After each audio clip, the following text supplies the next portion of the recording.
I told my mom her cooking embarrassed me. She was still freezing meals for my freezer.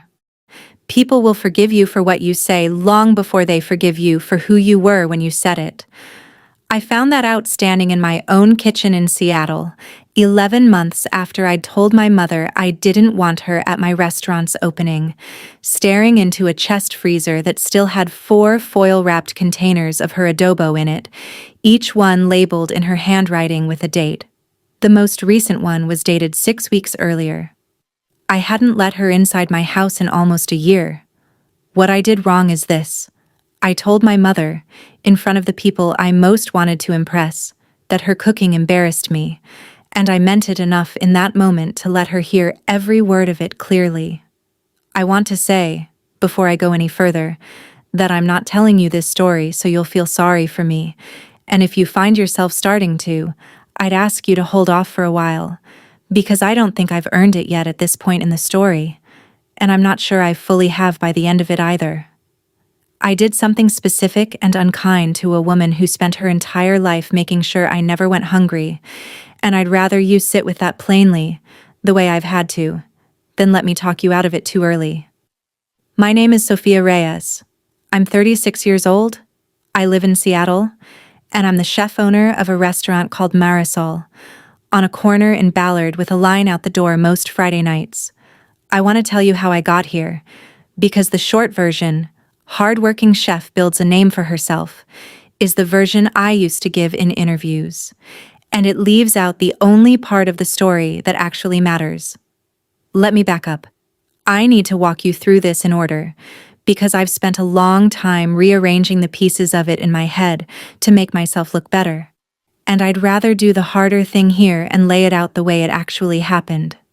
My mother, Corazon Reyes, everyone called her Cora, except her own mother, who never once shortened it, came to the United States from Cebu in 1987 with 2 suitcases and a job waiting for her as a home health aide in Daly City. She met my father 2 years later, married him within a year, and by the time I was born, she'd left the home health work behind and was running the kitchen of a small Filipino restaurant called Bahay, owned by a family friend 6 days a week, on her feet from 4 in the morning until the dinner rush cleared out past 10 at night. She never trained formally. She learned to cook the way most people in her generation learned, from her own mother, standing at a stove in a house with no measuring cups, everything by feel, by smell, by the sound a pot makes right before it's ready to come off the heat.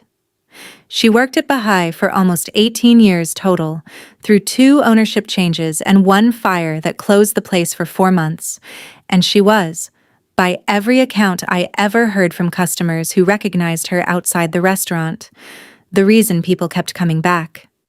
I remember, as a teenager, being surprised the one time I overheard a regular customer stop her at the grocery store to tell her, unprompted, that her sinigang had gotten his family through a hard winter after his wife passed, that he'd come in 3 times a week for months just for that one dish. My mother thanked him, briefly, almost dismissively, and moved on to the produce aisle, and I remember thinking, at the time, that she seemed almost embarrassed by the compliment, as though being recognized for the thing she was best at made her uncomfortable, in a way I didn't understand until much later, that she'd never wanted credit for cooking, only the chance to keep doing it for the people who needed it. She had a habit, the whole time I was growing up, of cooking exactly 1 portion more than our family needed at every single meal, no matter how tight money was that month, and freezing it the same night in a labeled foil container, dated in her small, careful handwriting, stacked in a chest freezer in our garage that by the time I left for college held what looked like a small archive of every dish she'd ever made.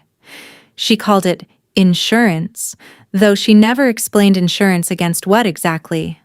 If a neighbor lost a job, if someone at church had a baby, if a family down the street had a death, my mother had something already made, already frozen, ready to hand across a doorway within the hour. I used to be embarrassed by the garage freezer as a teenager, the same way I was embarrassed by almost everything about her by then. The accent that got stronger when she was tired, the plastic bags she washed and reused, the Tupperware towers that never quite matched their lids. I remember a specific Saturday, when I was maybe 15, when a girl from my school named Whitney came over to work on a group project, and my mother had a pot of denuguan going on the stove, pork blood stew, a dish I loved and had loved my entire life, and a dish I was suddenly, standing in my own kitchen with Whitney beside me, deeply ashamed of. I asked my mother, in front of Whitney, if she could maybe not cook that today. And my mother, without any visible reaction at all, turned off the burner, covered the pot, and put it in the refrigerator to finish another night. She didn't argue. She didn't explain herself to Whitney or to me. She just made 2 turkey sandwiches instead and set them down without comment. I remember feeling relieved rather than guilty. It would be 20 years before I understood what that particular kind of quiet compliance from her had actually cost. The family dynamic worth being honest about is this. My father worked long hours at a warehouse and mostly stayed out of the day-to-day friction between my mother and me, which meant that for most of my adolescence, whatever tension existed between us existed without a referee. My older brother, Marco, got along with her in a way I never fully understood. He'd sit in the kitchen while she cooked, ask her questions about the dishes, write down her measurements in a spiral notebook of his own, something I found tedious and, if I'm honest, a little pathetic at the time. This idea that there was anything worth documenting about food made in a kitchen that smelled like fish sauce and patis, the smell I used to beg her to air out before my friends came over. Marco never had my ambition and never needed my distance from her to feel like his own person. He stayed in the Bay Area, became an electrician, married a woman named Denise who my mother adored almost instantly, and had 2 kids who grew up eating at that same kitchen table I'd once found so mortifying. I used to think Marco had simply settled, that staying close to home and learning to cook alongside our mother instead of running from it meant he lacked some kind of drive I had in abundance. I understand now that what I called drive was, at least in part, a fear of being traced back to a kitchen that smelled like where I actually came from, and that Marco simply never developed that fear, or never let it win. In a way, I'm not sure I can fully explain even now. That's not an excuse. It's just the shape the dynamic actually took. There were 3 things about her that mattered more than I understood at the time, and that would all come back around later in this story. The first was the freezer itself, and the phrase she always used when she handed someone a container, "Just in case you get hungry and don't feel like cooking," said as though it were the most incidental gesture in the world, never as though it cost her anything. The second was a small spiral notebook she kept, separate from Marco's, where she wrote down not recipes exactly, but adjustments. What she'd changed about a dish and why. Sauce she'd thinned because a customer at Baha'i had asked for it lighter. A marinade she'd shortened by 2 hours because someone was in a hurry. I saw that notebook exactly once as a kid, on the kitchen counter, and flipped through a few pages out of boredom, more interested in the fact that half the entries were in Cebuano and half in English than in what they actually said. I asked her why she bothered writing any of it down if she never referenced it again in front of me. She said, "I don't write it down to remember it. I already remember it. I write it down so that if something happens to me, somebody else could keep making it right." I was maybe 11 when she said that, and I remember thinking it was a strange, slightly morbid thing for a mother to say to a child. It would be 25 years before I understood she'd meant exactly what she said, and that the somebody else she was quietly preparing for had never, for a single year of my adult life, actually been me. The third was a sentence she said to me more times than I can count, always in the same flat, unbothered tone, whenever I complained about the smell of her cooking or asked her to make something different for a friend's visit. "Food tells people who took care of you. I don't mind if you're embarrassed of me. I mind if you forget who fed you." I heard that sentence probably 30 times growing up and never once understood it as anything other than a guilt trip dressed up as wisdom. It would take me almost 2 decades to understand it as the truest thing she ever said to me. I went to culinary school at 22, against my mother's mild but real concern that I was choosing an unstable career, and worked my way up through kitchens in San Francisco, and then Seattle over the following 12 years, line cook, sous chef, eventually executive chef at a well-regarded bistro in Fremont, before I started putting together the plan for my own restaurant at 33. Those 12 years in other people's kitchens taught me almost everything I know about the mechanics of professional cooking: knife work under pressure, running a line during a 200-cover Saturday, managing a walk-in inventory so nothing spoils before it's used, but almost none of what actually ended up on my menu when I finally had a kitchen of my own. When I sat down to write the opening menu for Marisol, the dishes that came out of me first, before anything I'd learned in any professional kitchen, were the ones I'd grown up eating standing at my mother's elbow, and I remember being almost surprised by that, as though some other part of my training should have surfaced first and hadn't. The plan for Marisol, from the beginning, was built around a concept our investors loved before I'd even finished pitching it. Elevated Filipino-American home cooking, dishes rooted in the food I grew up eating, reimagined with technique and plating that would read, on a menu in a neighborhood like Ballard, as sophisticated rather than domestic. I built the entire concept, if I'm honest with you, the way I've promised to be honest for the rest of this story, out of my mother's kitchen. Her adobo, her sinigang, her exact ratio of vinegar to soy sauce that she'd never once written down for anyone but herself, which I reverse-engineered over months of testing, tasting my way back to a flavor I'd known since before I could walk.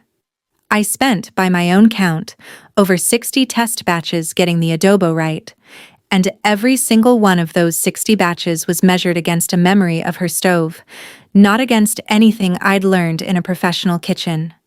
I never once, during those months of testing, called her to ask for the actual recipe, though it would have taken me a single phone call to get it exactly right the first time. Some part of me, even then, didn't want to owe the menu to her directly. I wanted to have found it myself, alone, as though that made it more legitimately mine.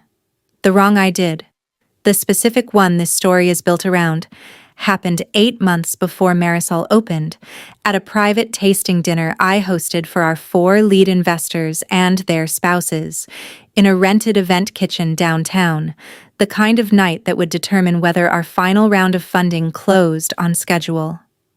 I invited my mother. I want to be clear that inviting her was my idea, not an obligation forced on me, because some part of me wanted her to see what I'd built out of what she'd given me, even if I wasn't yet ready to say that out loud to anyone, including myself. She arrived early, the way she always did, with a foil-wrapped tray of her own lumpia, not part of the menu, not something I'd asked for, something she'd made at home that morning because, she told me in the kitchen doorway before anyone else arrived, in case there wasn't enough food, you never know with these fancy little plates. I remember the specific plates we were serving that night. 5 courses, portions the size of a Ballard neighborhood used to elevated tasting menus, nothing close to enough food by my mother's standards. And she wasn't wrong about that, though it wasn't the point. She'd worn her good blouse, the navy one she kept for church and weddings, and she'd had her hair done that morning at the same salon she'd gone to for 20 years, and I noticed both of those things and didn't say anything about them, because I was already thinking, before the first course even went out, about how the table would read her. Midway through the second course, one of our investors, a man named Gerald Whitcomb, who represented the largest single check in the round, asked my mother, kindly enough, what she thought of the adobo I'd plated, a dish she recognized immediately as hers, plated with a foam and a microgreen garnish she'd never have used in her own kitchen. She laughed, warmly, not unkindly at all, and said in front of the table, "It's good." But she left out the bay leaf my mother always used. I told her that. It was a small correction, said with real affection, the kind of comment any proud home cook might make about a dish that started in her own kitchen. Two of the spouses laughed along with her, and Gerald himself said something like, "So this is a family recipe then?"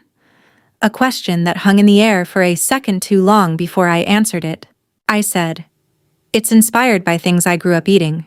Sure, but I've reworked pretty much everything about it." That was the first lie of the night, small enough to seem harmless, and I watched my mother's face while I said it. Not hurt exactly.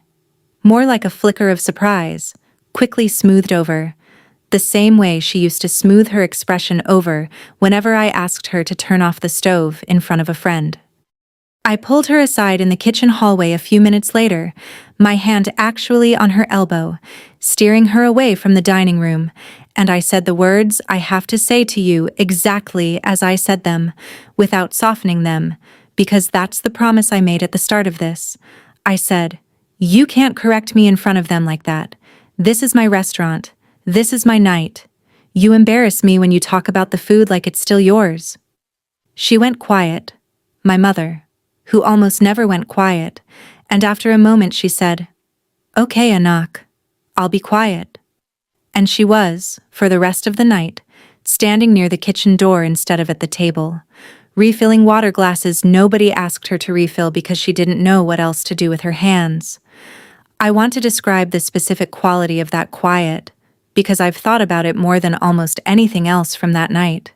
It wasn't sulking, and it wasn't the kind of silence meant to punish me. It was the silence of someone recalibrating, in real time, how much of herself she was allowed to bring into a room, and deciding, on the spot, to bring less. I watched her do that recalibration from across the kitchen, watched her posture change slightly, watched her stop making eye contact with the table the way she had all evening, and some part of me registered, even then, that I was watching something get smaller in front of me, and I let it happen anyway, because the alternative felt, in that moment, like a bigger risk to everything I'd spent months building toward. I let her do that. I let my mother spend the last 2 hours of that dinner functioning as unpaid, uncredited kitchen staff at an event built entirely on her recipes, rather than sit at the table as a guest, because I was more afraid of what Gerald Whitcomb thought of me than I was concerned with what that hour cost her.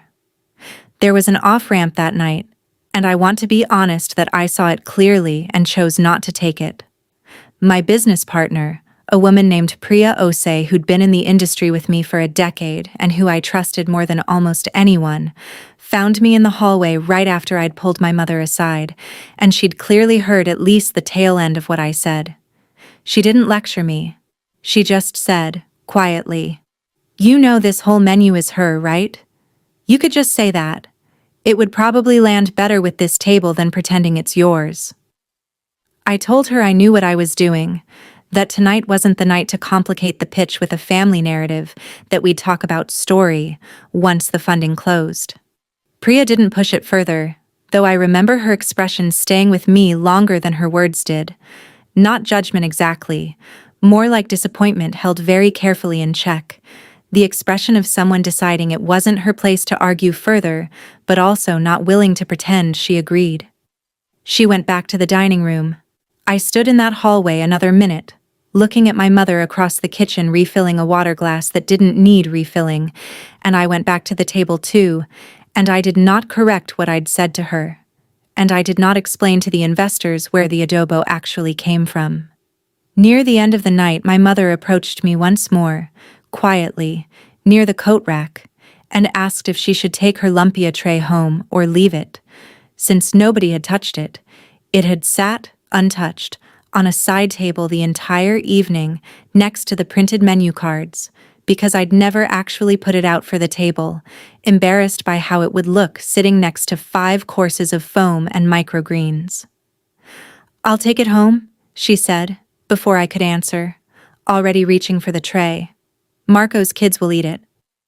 She said it lightly, like it didn't matter, and I let her say it lightly, and I watched her carry a tray of food she'd made at 5 that morning out to her car alone, while I went back inside to shake Gerald Whitcomb's hand. The investment closed 3 weeks later.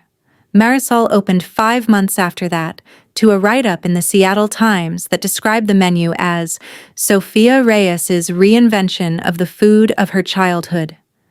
A sentence I read 4 times, standing in my own kitchen, and did not correct, did not clarify, did not once mention that the woman whose food it actually was had spent the previous 8 months at arm's length from a restaurant built entirely from her own recipes.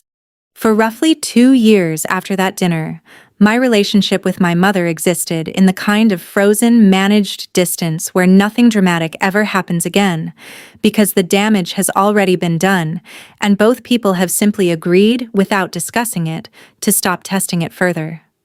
I called on her birthday and on Mother's Day, short calls, 15 minutes, mostly about my father's health or Marco's kids.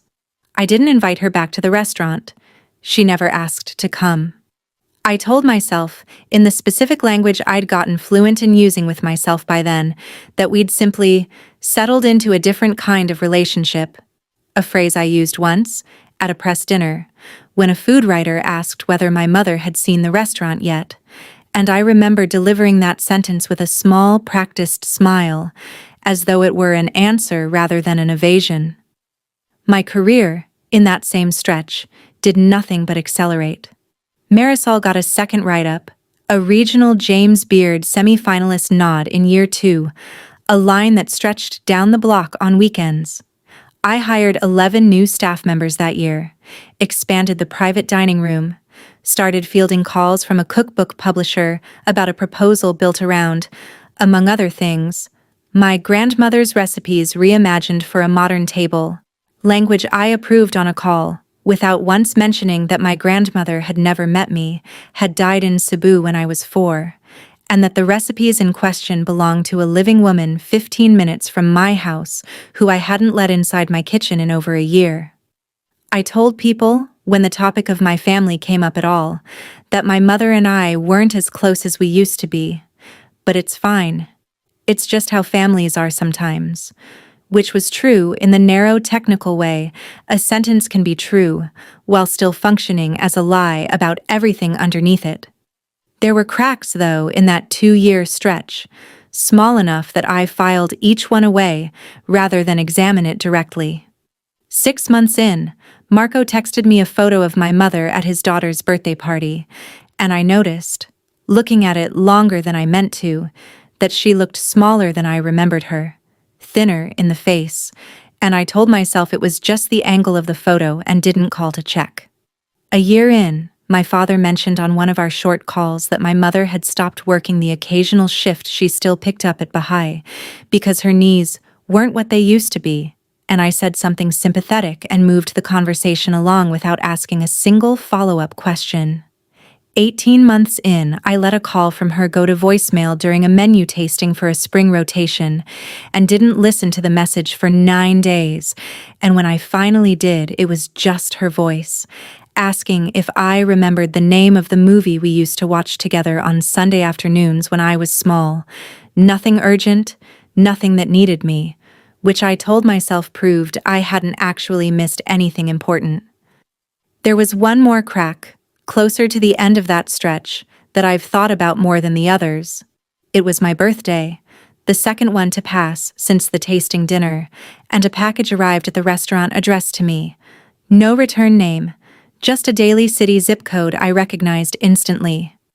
Inside was a small tin of Polvoron, the powdered milk candy she used to make every Christmas, wrapped individually the way she always wrapped them.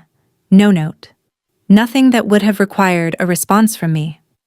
I ate 3 of them standing in the walk-in, alone, before a dinner service, and then I put the tin in a drawer in my office and didn't mention it to anyone, and I didn't call to thank her, telling myself I'd do it later that week. I didn't. I still have the tin. It's empty now, but I never threw it away. I want to be honest that I wasn't unhappy during those 2 years, which is the detail that troubles me most in retrospect.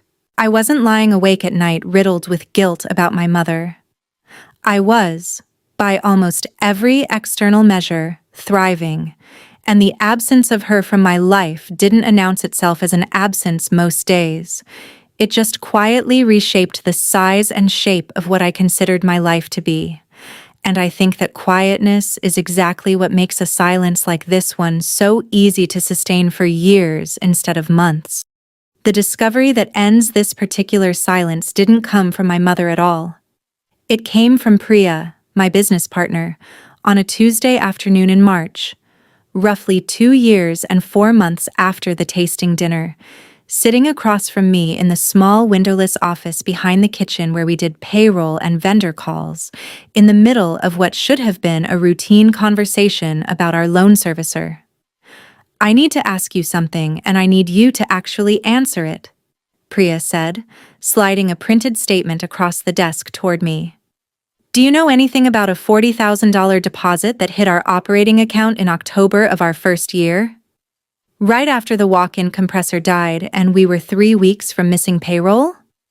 I remembered that stretch with a clarity that still makes my stomach tighten. The compressor failure, the panicked calls to our line of credit.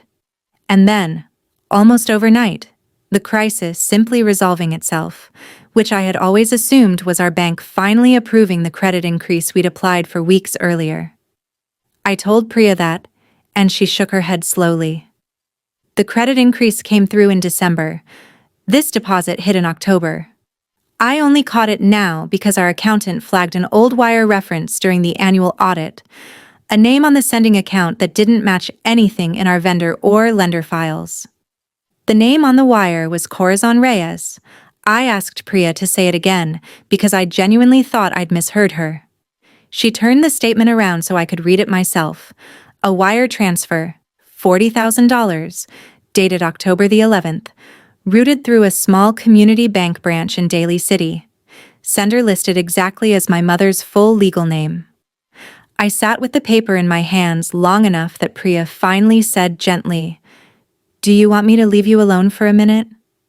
I told her no, and asked her instead to walk me through exactly how she'd found it, because some part of me, even in that moment, was still reaching for a version of this that had a more ordinary explanation. There wasn't one. The reference line on the wire simply read, "For S. Reyes Equipment." 6 words that had apparently sat unremarked in our books for over 2 years, because nobody had ever had a reason to ask who S. Reyes's mother was. I called the branch that afternoon, gave them my mother's account information with her permission, obtained after a phone call to her that I will get to, and eventually reached a loan officer named Delphine Ancheta, who had processed the wire herself, and remembered the circumstances with a specificity that told me this was not a routine transaction for her either. "Your mother came in that week," Delphine told me, "and said her daughter's restaurant was about to fail over an equipment problem, and she needed to move money fast, from a home equity line she'd opened against the house in Daly City. I asked her if she wanted the wire to come from a business entity or an LLC, something that might look more like a lender and less like a personal gift, in case that mattered to you. She said no. She said, if she asks, tell her it doesn't matter where it came from.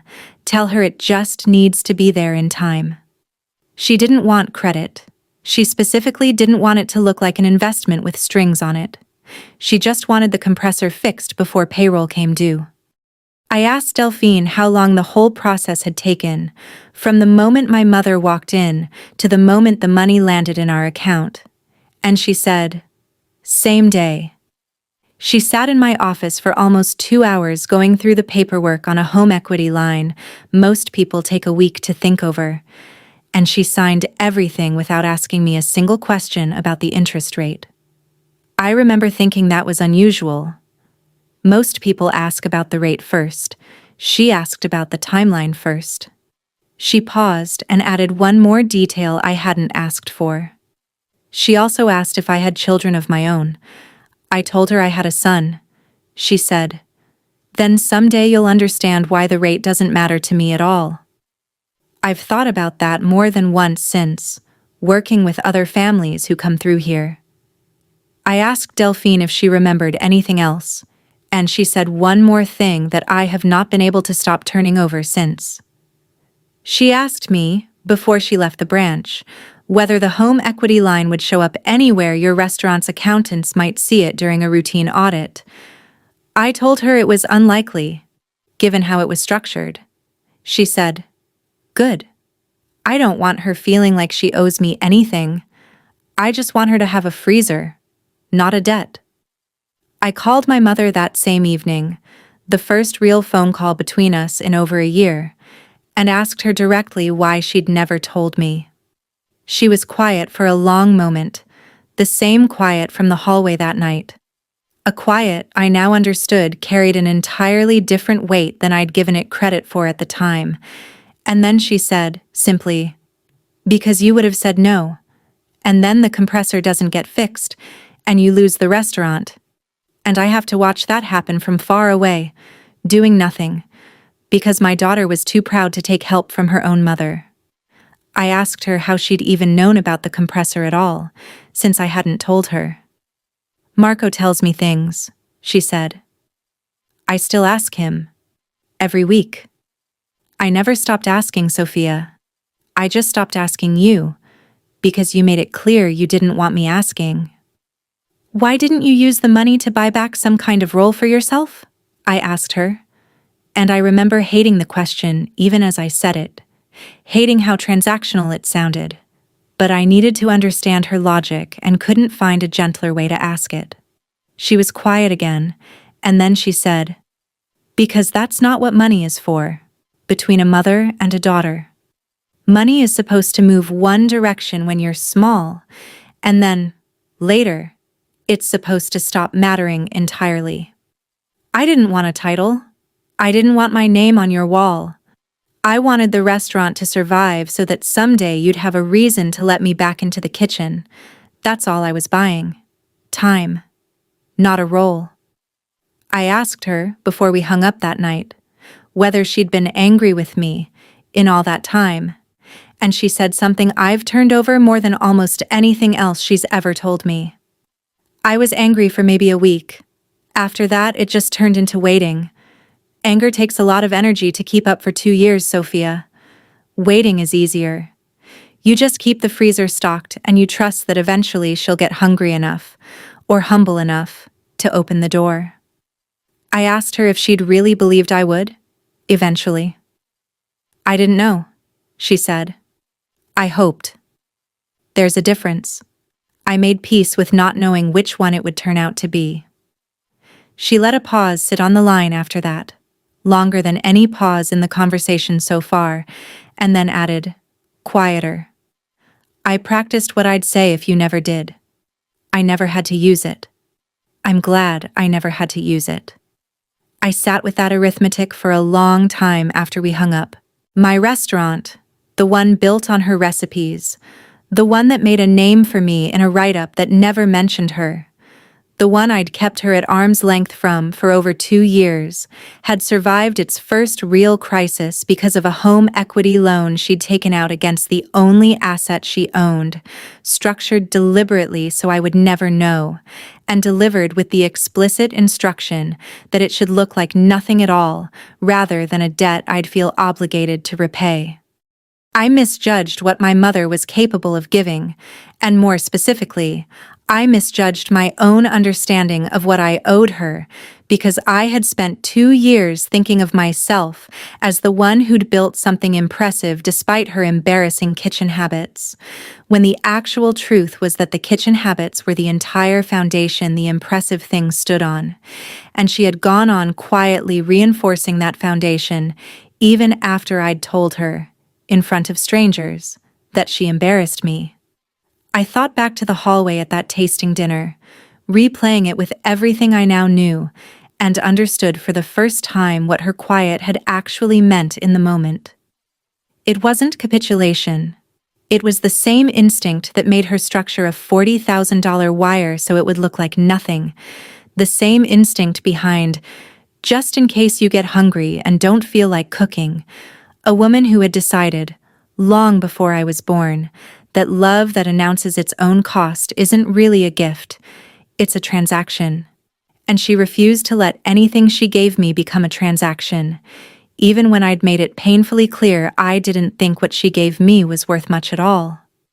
I understood, too, why she'd written down adjustments in that spiral notebook instead of simply memorizing them the way she memorized everything else about her own cooking, that the notebook had never really been for her at all, that it was always meant for whoever came after, whoever might need to pick up exactly where she left off, and that I had spent my entire adult life assuming that person would never be me, when in fact, she had never once stopped hoping it would be.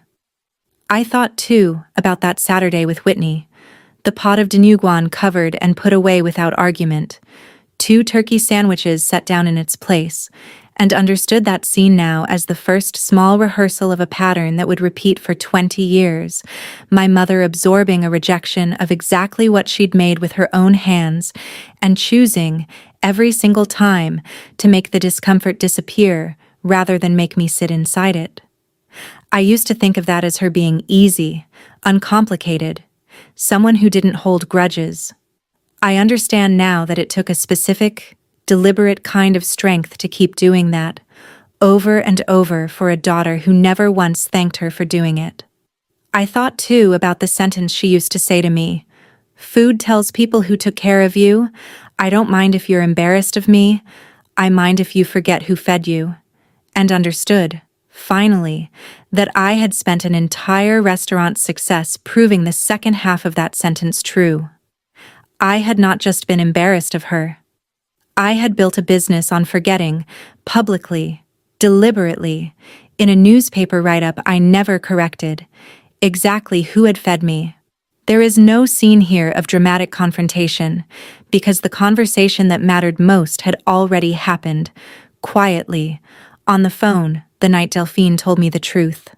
What I did instead, 3 days later, was drive down to Daly City, a 5-hour drive I made without calling ahead, because I didn't trust myself to give her the chance to talk me out of coming.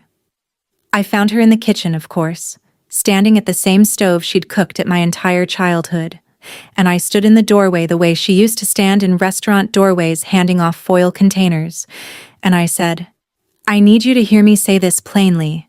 What I said to you that night was cruel, and it was a lie, because none of what I built is separate from you. I've been ashamed of exactly the wrong thing for 20 years.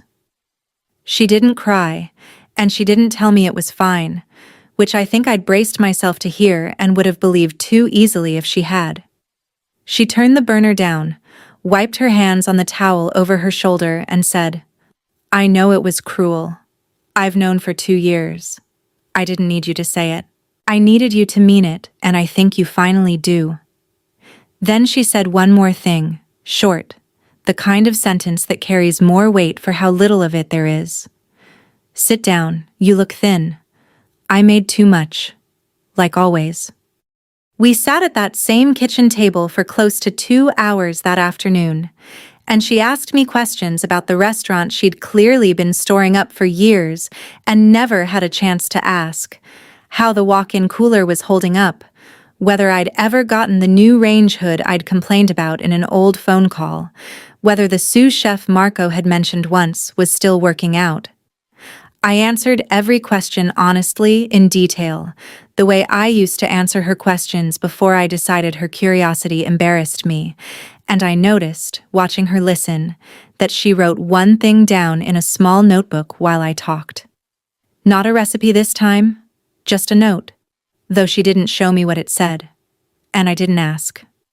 Before I left that afternoon, I asked her, carefully, whether she'd ever told my father the full story of the wire transfer, and she said she hadn't, that he'd known she was helping out, but not the specifics, because, she said, your father would have wanted to tell you himself right away, and I wasn't ready for you to know yet.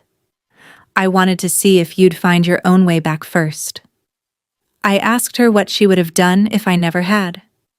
She thought about that for a moment, stirring a pot that didn't need stirring, and said, "Then I would have kept freezing the food anyway.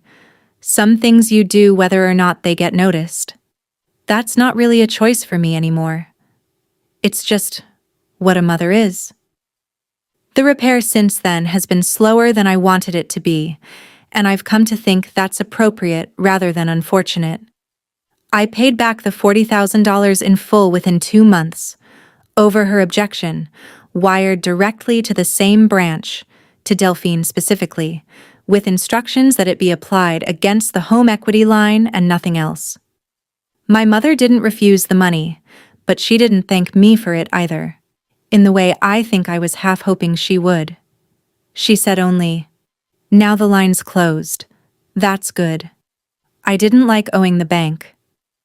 I understood that as her allowing me the repair without letting it become the whole of the reconciliation, which I think was the correct instinct on her part, because paying back a debt isn't the same thing as earning back trust, and she wasn't going to let me confuse the two.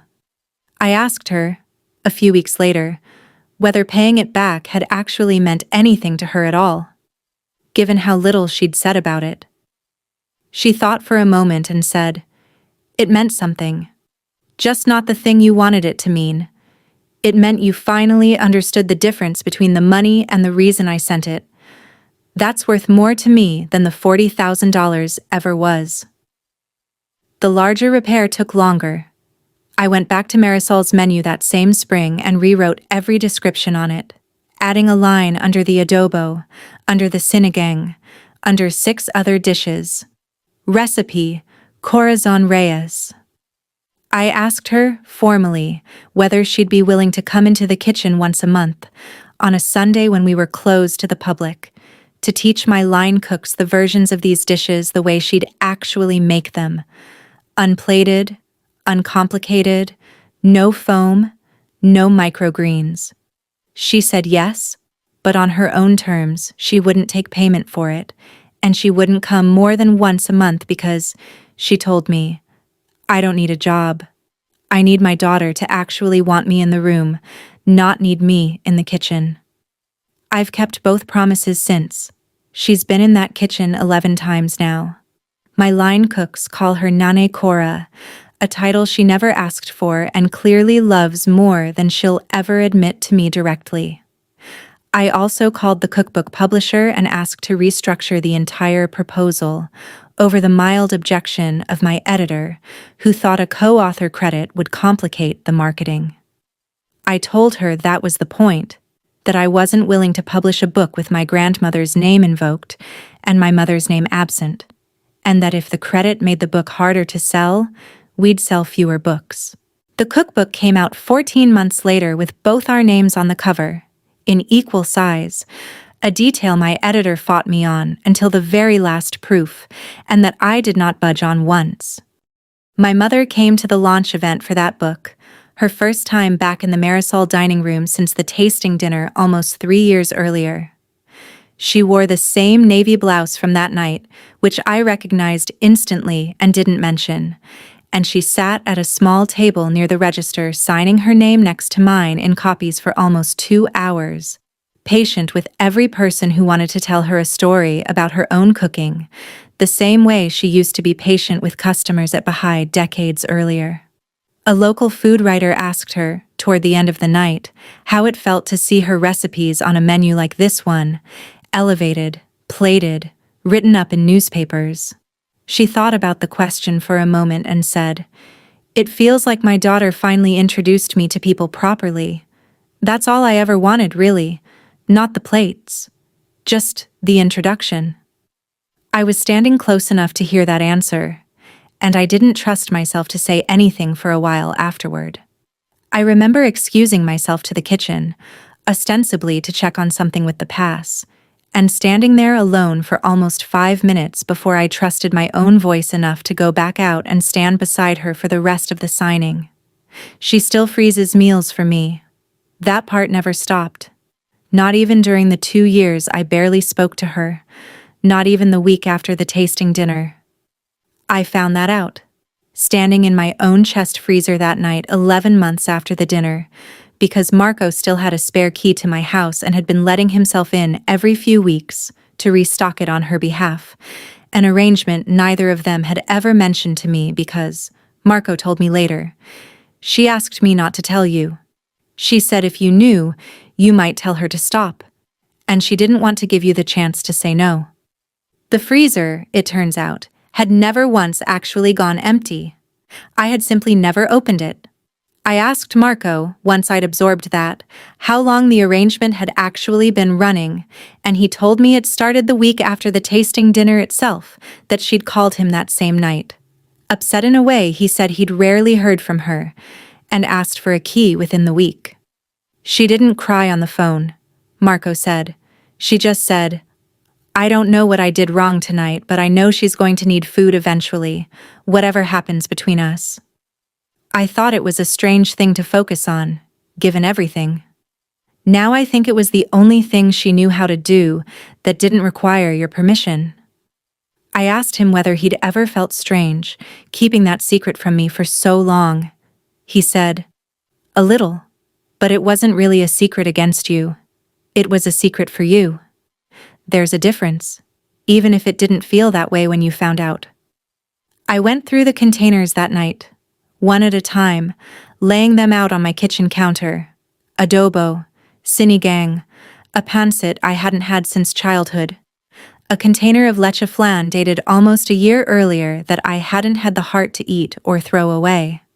Each one had her handwriting on the lid, the date, sometimes a small note, "Extra ginger, you had a cold last time we talked." Details that told me she'd been tracking my life in fragments, through Marco, through whatever secondhand information reached her, and translating that information directly into food she couldn't deliver herself. I sat on my kitchen floor for a long time that night, containers spread around me like evidence, which I suppose is exactly what they were. I called Marco again a few days after that, once I'd had time to sit with it, and asked him something I hadn't thought to ask the first time: how often exactly, over those 2 years, he'd made the drive to restock the freezer, and how far it actually was for him. He told me it was almost 40 minutes each way from his house, that he usually did it on a Sunday afternoon after picking up the containers from our mother's place the day before, and that he'd never once mentioned the gas money or the time to either of us, because, he said, it never occurred to me to think of it as a favor. It just felt like the thing that needed doing. I asked him if he resented me for not knowing, for making that quiet 40-minute drive necessary in the first place. He was quiet for a second, and then he said, "Honestly, a little, sometimes. Mostly I just felt sorry for you. You were missing something the rest of us got to have every week." I didn't have a response to that. I still don't. Fully. I asked him, too, whether our mother had ever once, in those 2 years, said anything to him that suggested she'd given up on me entirely, expected me never to open that freezer door and understand what it meant. He said no, not exactly, but that she'd started saying something different toward the end of the second year, a small shift he'd noticed without fully registering it until I asked. She stopped saying, "when Sophia comes around," and started saying "if." Just that one word. I don't think she noticed she'd changed it. I did. I asked him when, exactly, that shift had happened, and he told me it was roughly 2 months before Priya found the wire transfer on our books. I've thought about that timing more than I probably should, that my mother's hope had quietly started to erode in the very stretch right before the truth finally surfaced, as if some part of her sensed she might not get to see the door open after all, right before it actually did. I think sometimes about what would have happened if I'd corrected that newspaper write-up the week it ran, if I'd said one true sentence in a room full of investors instead of pulling my mother into a hallway to protect an image I'd built out of her own hands. I don't know that it would have changed the 2 years that came after. I know it would have meant she didn't spend that time quietly financing a business that wouldn't say her name, wondering, I imagine, whether her daughter had simply decided the debt of raising her didn't need repaying in any currency beyond a 15-minute phone call twice a year. I don't want to overstate where things are now, because I think overstating it would be its own kind of dishonesty, the same instinct that got me into this mess in the first place, the impulse to make a story sound more finished than it actually is for an audience I want to impress. My mother and I talk most weeks now, sometimes just for a few minutes, and she still doesn't come to the restaurant outside of her monthly Sunday visits, because, she told me once, I like it better when it's just us in the kitchen. I don't need to see the dining room to know it's doing well. She still corrects me, occasionally, when I get a ratio wrong on something, and I no longer flinch when she does it. Though I notice, every time, a small residual instinct to look around and check who else is listening. I don't think that instinct disappears completely. I think you just get better at not acting on it. I think about Whitney, too, sometimes. That girl from high school whose visit made me ask my mother to put away a pot of dinuguan without explanation. I don't remember anything else about her. Not her last name, not what happened to the group project. Nothing beyond that single Saturday afternoon and the smell of a stove going cold before its time. I find that strange now, that a person who barely registers in my memory at all was worth, to 15-year-old me, more consideration than the woman who fed me every day of my life. I don't think that math made sense even then. I think I just didn't have the tools yet to see it clearly, and by the time I did have the tools, I'd spent 2 decades practicing the opposite instinct so thoroughly that it took a $40,000 wire transfer and a stranger named Delphine Anqueta to finally break it open. The thing I'd say to you, if you recognize any part of yourself in this, is that pride is very good at disguising itself as taste, as image, as knowing what a room like that needs to hear. It rarely announces itself as cruelty while it's happening. It just quietly decides that the person who fed you your whole life isn't sophisticated enough to be seen feeding you now, and it will let you believe that decision is about her cooking, long after it's actually about your own fear of being traced back to where you came from. My mother never once made me pay for that fear. She just kept a freezer stocked against it, dated in her own handwriting, waiting for the day I'd finally open the door and notice. There's a container in that freezer right now, dated 3 weeks ago, that I haven't opened yet. Not because I'm avoiding it. I'm saving it. The way she always meant for these things to be saved. For a day I actually need it. Rather than a day I simply happen to be hungry. I think that's the smallest, truest thing I've learned from all of this. Some kinds of love were never meant to be consumed the moment they're given. They're meant to sit, patiently, labeled and dated, for exactly as long as it takes the person they're for to finally be ready to receive them.